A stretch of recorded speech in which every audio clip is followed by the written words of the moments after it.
레위기 21장부터 24장까지 말씀입니다. 레위기 전체를 다시 한번 정리해 본다면 1장에서 10장은 성소에서의 거룩, 그리고 11장부터 15장까지는 가정에서의 거룩, 그리고 17장에서 22장은 공동체에서의 거룩을 다루고 있고, 그리고 23장부터 25장까지는 시간의 거룩함, 또 26장은 장소의 거룩함, 이렇게 27장은 부로 이렇게 구성되어 있습니다. 우리는 지금 21장에서 24장을 읽고 있는데 21장, 22장은 공동체에서의 거룩 중에서 제사장의 삶에서의 거룩을 다루고 있습니다. 앞선 17장에서 20장이 백성의 삶에서의 거룩을 다룬다면 이제 21장, 22장은 제사장의 삶에서의 거룩을 다루고 있습니다. 두 가지를 비교해 본다면 일반 백성들보다는 제사장들에게 더 훨씬 높은 수준의 거룩함이 요구되고 있습니다. 그래서 21장은 제사장들, 그리고 특별히 대제사장의 삶에서의 거룩함을 요구하고 있는데, 둘 사이를 또 비교해 보면 대제사장이 훨씬 더 높은 수준의 거룩한 삶을 요구받고 있습니다.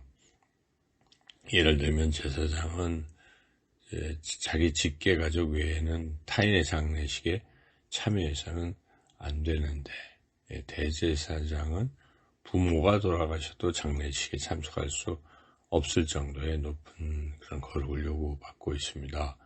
그래서 제사장들은 신체를 상하게도 안 되고, 음행한 여인과 결혼해서도 안 되고, 또 제사장의 딸이 음행하면 불살라야 하고, 그리고 대제사장은 특별히 처녀를 아내로 삼아서 결혼해야 된다. 그리고 제사장들의 모든 신체는 흠이 없어야 한다. 이런 아주 까다로운 그런 조건들이 있습니다.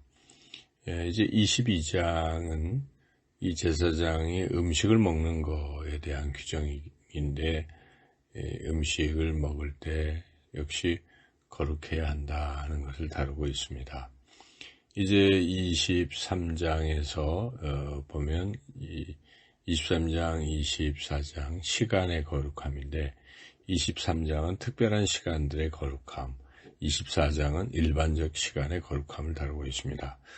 23장은 해서 안식일과 7대 절기 기간의 거룩함을 다루고 있고, 먼저 안식일이 먼저 언급되는 이유는 안식일이 다른 7대 절기보다 훨씬 더 중요하기 때문에 그렇습니다. 그래서 우리가 안식일은 예수님께서 부활 승천하신 후 제자들에 의해서 주님의 날, 주님의 부활하신 날을 기념하는 주의 날, 주일로 이렇게 바뀌어서 우리 그리스도인들이 지키고 있는데, 그래서 우리가 주일 성수한다는 말도 의미가 있고, 주일을 거룩하게 지키고 주일을 잘 지켜야 된다는 말도 의미가 있습니다. 그래서 주일만큼은 우리가 정말 중요한 날로 여기고 하나님 앞에 나와 예배 드리는 그런 신앙의 삶을 살아야 할 것입니다.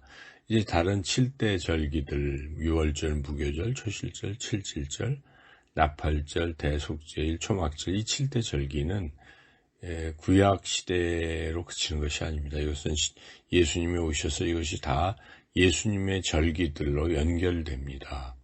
그래서 특별히 그 중에 3대 절기, 유월절, 칠칠절, 초막절은 또 매우 중요한 절기이기도 하지요. 그래서 이 7대 절기가 어떻게 주님의 이런 절기들과 연결이 되는가 살펴본다면, 먼저 이제 유월절은 예수님의 순환일과 연결됩니다. 예수님께서 바로 그 유월절에 어린 양이 되셔서 우리를 위해 피 흘려 죽으셨고, 그 유월절 때에 제자들과 유월절 만찬을 하시면서 당신께서 어린 양이 되셔서, 유월절에 어린 양이 되셔서 피 흘려 우리의 죄를 사하실 것이다 라고 말씀하셨기 때문에 유월절은 예수님의 순환일로 연결될 수가 있습니다. 유월절에 이어지는 절기가 무교절인데, 무교절은 우리 예수님께서 무덤에 머무신 기간과 연결이 됩니다. 그리고 이제 초실절. 근데 초실절은 무교절 기간 중에 둘째 날, 즉 안식일 다음 날이기 때문에 예수님의 부활하신 날로 연결할 수가 있습니다. 초실절, 예수님이 부활의 첫 열매가 되신 날로 연결이 되는 거죠. 그리고 이제 77절은 6월절부터 50일이 되는 날인데, 이것은 바로 오순절 성령 강림일과 연결이 됩니다. 그래서 우리 예수님께서 보내주신 성령께서 오신 날을 이제 우리가 77절과 연결을 할 수가 있습니다.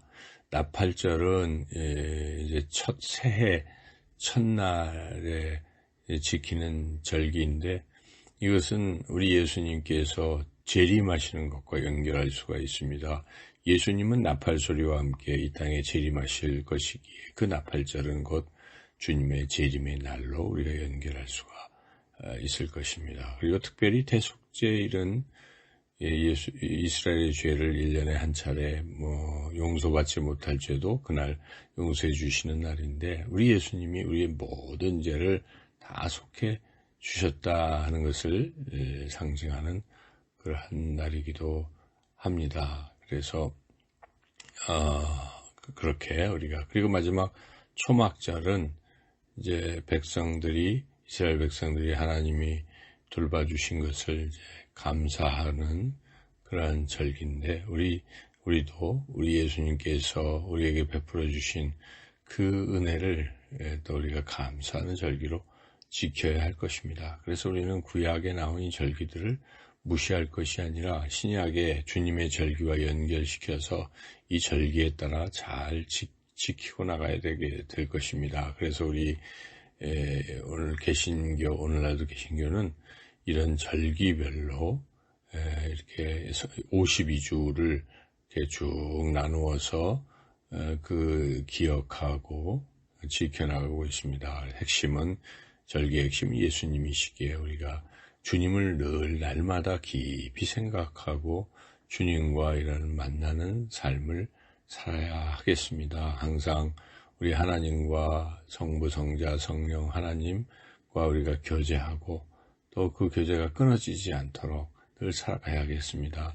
특별히 24장의 그 등잔대 진설병 단락을 보면 하나님께서 등잔대의 불을 항상 켜놓게 이렇게 말씀하시고, 그리고 그 등잔대와 진설병 이야기에 이어지면서 하나님의 일을 모독하는 자들이 죽임을 당하는 이야기가 이렇게 연결되어 있는 것은, 우리가 항상 하나님 앞에서 살아가며 하나님과 교제하되 하나님을 모독해서는, 하나님의 이름이 모독하는 그런 삶을 살아서는 안 된다는 그런 뜻이지요. 항상 하나님을 높이는 삶을 살아야 한다, 그런 의미가 있겠습니다. 오늘 이 말씀들을 다시 한번 생각하면서 우리가 이 절기들이 다, 모든 시간들이 다 하나님이 거룩하게 하셨으니까 우리가 이 시간 살아가면서 그 절기의 주인공이신 예수님을 깊이 생각하고 그 주님과 등잔대에 불이 항상 켜있듯 주님의 그 생명의 빛을 받아서 항상 주님과 교제하며 은혜와 또 그 사랑을 늘 풍성한 것들을 느끼면서 주님을 높이는 그러한 삶을 살아가시는 저와 여러분이 되시기를 주님의 이름으로 축원합니다.